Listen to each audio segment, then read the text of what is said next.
All right, so my name is Todd. I am going to make an attempt to coherently talk about the uh, nomination for the Democratic Party in the 2024 presidential election. If you've been following politics or following the current state of affairs of the past 2 months, you might have noticed that there's a little bit of division or a lack of unity over who the candidate should be at the top of the ticket. For good reason. There was a pretty bad debate performance in June that kind of just put a bunch of pre-existing issues out into the open. Um, you know, you can debate amongst yourselves the importance of age or the ability to put together coherent sentences, and paired with the rest of the administration. It's there are interesting arguments on both sides that are worthy of value. It's difficult to have somebody at the top of the ticket that doesn't always make sense, even though that the people he surrounds himself with know what they're doing and can kind of carry him through. Uh, this is a very unique election. A lot of, at the very least, this is unique election, unique primary situation. I mean, I'm from Florida, so I technically didn't actually even get a vote on the Democratic primary. So that's a whole other topic. Uh, and of course, a lot of people are claiming to know that after that debate performance, Biden did not win, that there's no way that he can win. It's 100% doomed to fail. There are other people that say, no, he's 100% going to win. He's got, he beat him once before, he can do it again. It doesn't matter how old he is or how incoherent he is. Uh, the average voter dislikes Trump and his policies, Project 2025 enough to the point where they will vote for anyone. And I think it's actually a pretty valid point. Uh, but, you know, is that doesn't mean he's, going to win 100%. Doesn't mean he's safe. So yeah, definitely my recommendation, anyone that tells you that they know how this election is going to go, or that they know who the best candidate is talking out of their ass, because this is just we're living in unprecedented times. I mean, there has been record turnout. There has been a complete disruption in the political norms. The election cycles have not been how they traditionally have been. Polls have been, you know, not the greatest. Sometimes they're spot on, sometimes they're way off. There's just so much going on that it's very difficult to say with absolute certainty that one candidate is better than the other. And I understand, like, when you can easily say, oh yeah, well, Gavin Newsom, Gresham Whitmer, better they would be in a better position to win. And had they run in the primary and won, like, probably, but at this point in the nomination process, like, introducing a candidate that hasn't received a single vote. I mean, this is something that hasn't been done in the modern political era. I mean, we haven't. I think most people alive haven't been around for parties choosing candidates as opposed to people choosing candidates. So, what effect will that have? If let's say Gretchen Whitmer were to be chosen as not, assuming Joe Biden decides to step down, which, you know, who knows? I mean, today is August, July 18th. Um, last I saw, a lot of top party leaders are calling on him to step down. Doesn't mean he will. Who knows? Although I'm beginning to think he probably will. But, again, this is an unprecedented event. I don't think anyone alive has been around for a presumptive nominee to just walk away from an incumbency. I mean, you could argue that maybe Lyndon Johnson's 1968 situation is the same, but he stepped down long before the primaries, so that not really a one-to-one comparison. Um, so yeah, we don't know what effect it will have to put somebody at the top of the ticket that hasn't actually been chosen by the people. There's also the effect of what happens if you do that and circumvent Kamala Harris as a presidential choice. I personally, uh, if you're replacing Biden, the only option is Harris. I just don't see any way around that when it comes to legality of transferring funds or just how do you like it? I don't know how you can just skip over the heir apparent necessarily. And I know how that sounds. There shouldn't be heirs to elections, but the kind of system that we have, it's the open primary or the primary earlier this year would have been the time to really have multiple candidates running. But and this is one of the things that really annoys me, seeing people like Adam Schiff. He's the most recent one that I saw. I can't remember anyone else. There's been a number of candidates or a number of lawmakers, celebrities, people saying, "Oh, you're too old." And my thought process is like, he didn't turn old, back in June. I mean, he's been bumbling his way through speeches for a couple of years, probably longer than that. Like he's been old for a long time. Why didn't anyone push this issue 10 months ago? Like now we're at a point where whoever if Biden if the nominee is Biden, it's who knows how that plays out. I just we'll learn from this situation if it happens how future elections might go. This is like, truly a historic situation. I think a lot of people don't realize that. At least that's just my opinion. And so, if you want to replace him, okay, going to have to be Harris. And again, I don't see any other way around that. And she definitely has pros and cons. And I mean, also, depending on who her vice presidential pick would be, that could end up being a positive effect on her odds of winning. Could be negative. I mean, like these are things that it's hard to really discern. It could be very well that the anti-Trump, anti-MAGA sentiment is strong enough to carry anybody over the line. It's also possible that it's not.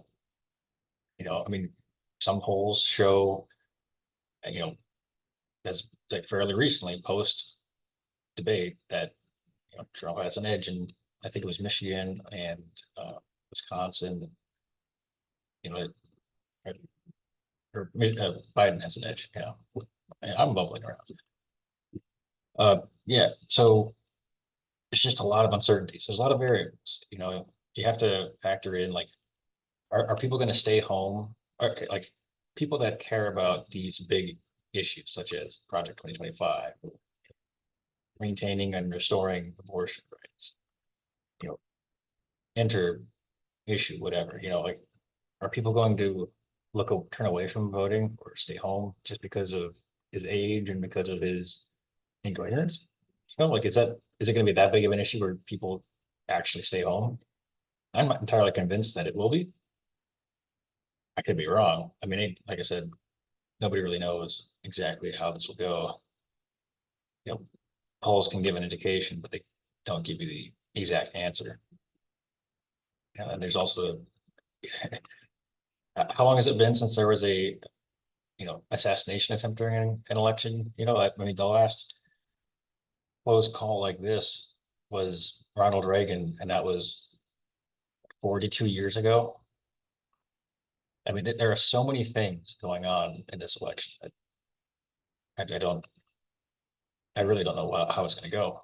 I mean, there's also the question of how effective or how detrimental will the Gaza situation be on potential voters in Michigan. That's one where I'm not so sure about. Like, it's possible that the margins are so close in a lot of these states that you lose just 10,000 votes or so, and then it flips again. I can go back to 2020 to see Michigan. Oh, he won it by a couple 100,000, actually, a little under 200,000, 150,000. So that's actually, it's not great, but it's not horrible. I mean, that actually makes me think he'll probably hold on to Michigan or probably, but there's plenty of other states where it's gonna be really close, like Georgia. I mean, it can either Biden or Harris be enough to hold on to Georgia here. That's gonna be close. Arizona, uh, also pretty close. I mean, these are very close numbers. So I mean, it's who knows? Who knows what will be enough? Yeah, it's possible that with JD Vance that I don't know how popular he is in the Rust Belt or the Midwest, but maybe it's possible that he'll pull out support in Pennsylvania and Michigan. Um, maybe I've seen articles of people in Michigan that like Republicans that just don't know him, so he might not be well known enough. Of course, it's only July. There's plenty of time to get to know the VP, although apparently he's not doing debates, so that's could be a double-edged sword. Um, who knows? Yeah, I don't know. This is a really fascinating election from a political science point of view, at least. It's also terrifying because much like 4 years ago, the outcome could lead to more political violence, which seems to be a growing norm in our society. And it doesn't seem like the usual actors who perpetuate that rhetoric are going to slow down at all. So, um, to be honest, I think I said this to a few people that I talked to that I really was surprised that it took this long for somebody to take a shot at either of these candidates. I mean, or either of these people, Trump or Biden. I there are people in my family that's talk frequently that somebody should go and shoot Joe Biden, this and that, and they used to say the same thing about Obama, and it's surprising that it took this long. But that, of course, all the conspiracies around that assassination attempt is another factor in this election. Yeah, I do wonder, like, how many people are going to switch sides after that election. I don't think it's going to have much of an effect at all. It'll reinvigorate the Trump base, but I don't. I think they're already motivated enough to go out and vote. Yeah, I think my whole point of this rambling video is just that nobody really knows how this is going to go, and anyone that claims to know is full of shit. And the best thing you can do is just you know read articles, I guess, learn more about the system and how it operates, and I guess understand that we're not in normal times, and to assume that we are, or that to pretend that we are, is probably detrimental. And you could say that that's an argument enough to replace Joe Biden as the nominee, and could be a good point, could be right. Yeah, personally, I'm not necessarily for or against it. I'm at a point where I really don't know. Initially, I thought it's probably not the best idea, you know, despite his age and despite his issues. I mean, the other guy is pretty bad, but I mean, I don't know. You could also argue that even though one guy can't talk 2 minutes without lying, he does come off as a much stronger, invigorated, and lively candidate compared to somebody who's been called Mr. Burns. And, you know, so optically, maybe it's better to replace him. But, then that, like I said before, that whole process is it would be unprecedented. We don't know what the effects of that would be. You know, Biden would have to step down voluntarily. He would have to be an advocate for his replacement. And I don't know yet if that's even something that he would do. So, yeah, that's my 2 cents on this whole thing. I've talked to a lot of people about it. I've read a lot of articles and listened to a lot of opinions.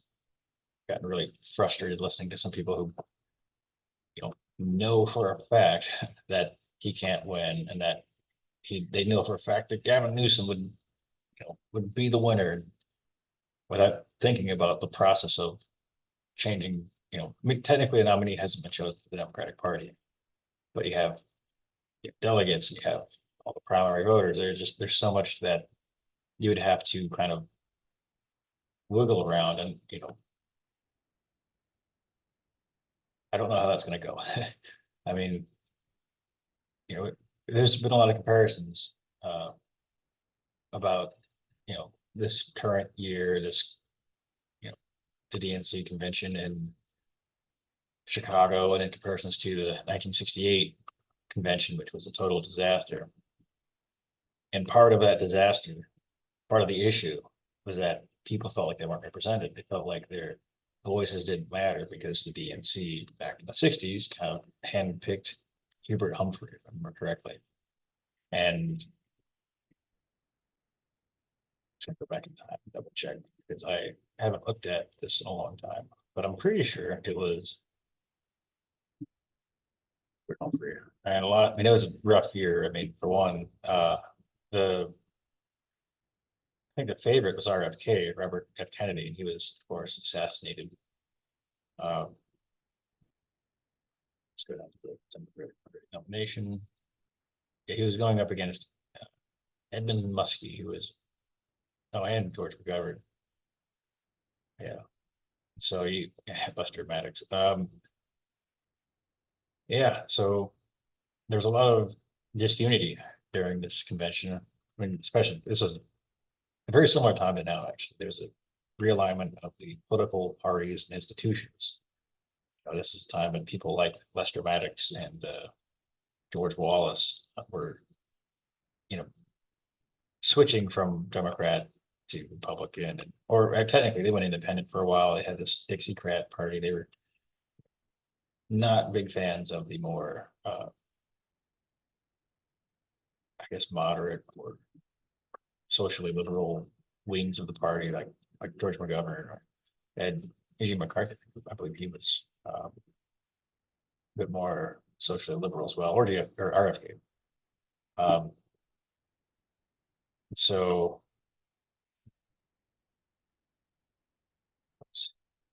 yeah, so Humphrey did not compete in the primaries, but he became the nominee. And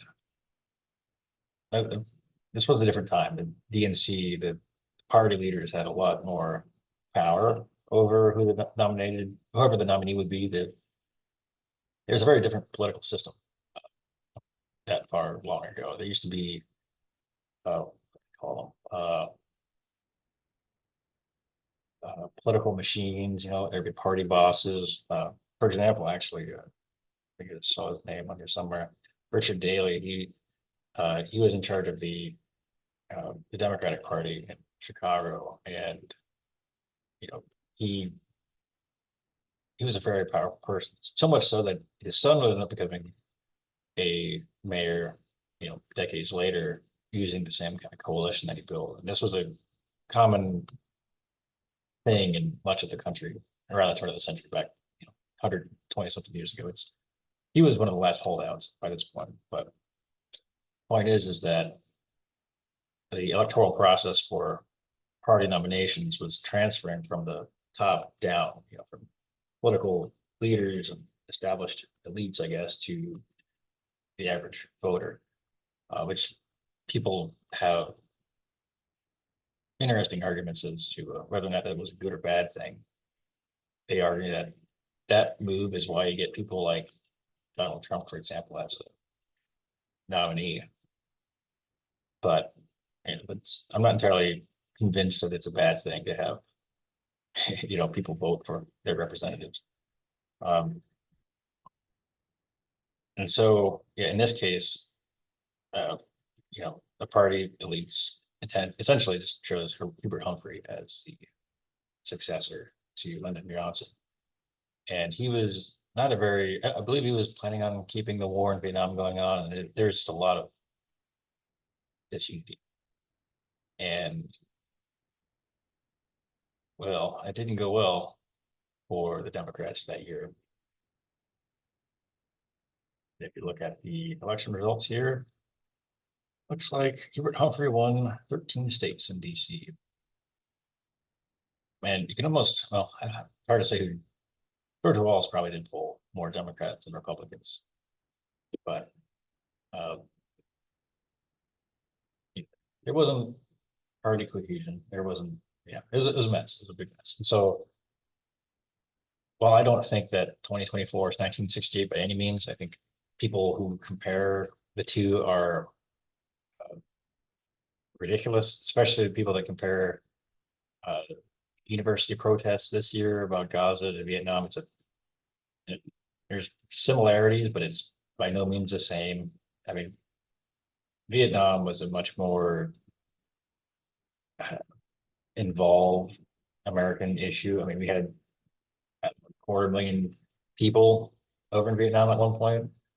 I don't know how many people were dying every day. I mean, they were, you know, it was a very different situation. And, not to mention the fact that you also had civil rights protests.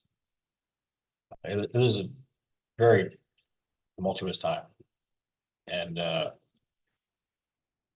the 20s are shaping up to be very, very similar, but I still hesitate to say that they're the same. And I don't know exactly how it's going to go. So, anyways, that's my rambling. It's been probably a couple hours now. Hopefully that made some sense. But yeah, anyone that tells you that they know for sure how this election is going to go, don't listen to them. Uh, People can give you an idea of what they think will happen based off of some set of data. It doesn't mean that that's exactly how it's going to go. I mean, it's very difficult to tell for sure exactly where this is going to go, even with all the data we have. We've got probably more data on this election than any other election ever, and you know, polls showed Trump being up. It shows the undecided also pretty high. Something that I feel like also gets glossed over a lot is, yeah, he's up, in some cases 2% or almost 3%. These undecided voters, I mean, we don't know where they're going to go, and so plus so much can happen between now and November 5th. World War III could break out, economy could nosedive. Who knows? I mean, the economy's apparently been doing pretty good, but I don't know. Like I said, I find it hard to believe that people are going to turn away just because he's incoherent. But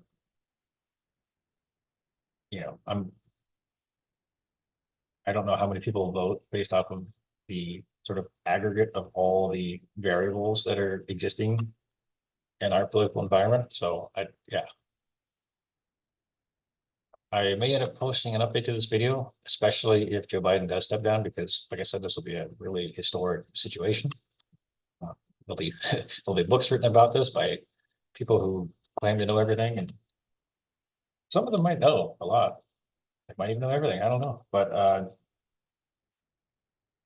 don't like people who confidently throw out their degrees and say this and that.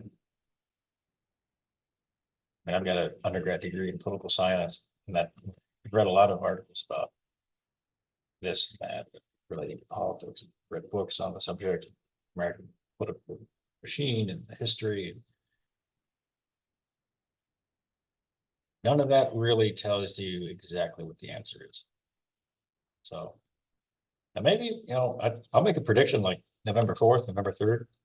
But right now, how many people even know what's going on? That's another question. How many people actually know what's going on? All right. Well, anyways, thanks for listening and watching for both. And let me know in the comments if you think that I'm dead wrong. Let me know what you think. Who you think is going to be the nominee? Who you would prefer the nominee be? You know, give me some, maybe some Kamala Harris VP picks. I was thinking earlier today that it would be interesting if she picked Roy Cooper. That could put North Carolina into play. So yeah, let me know. And I will see you next time.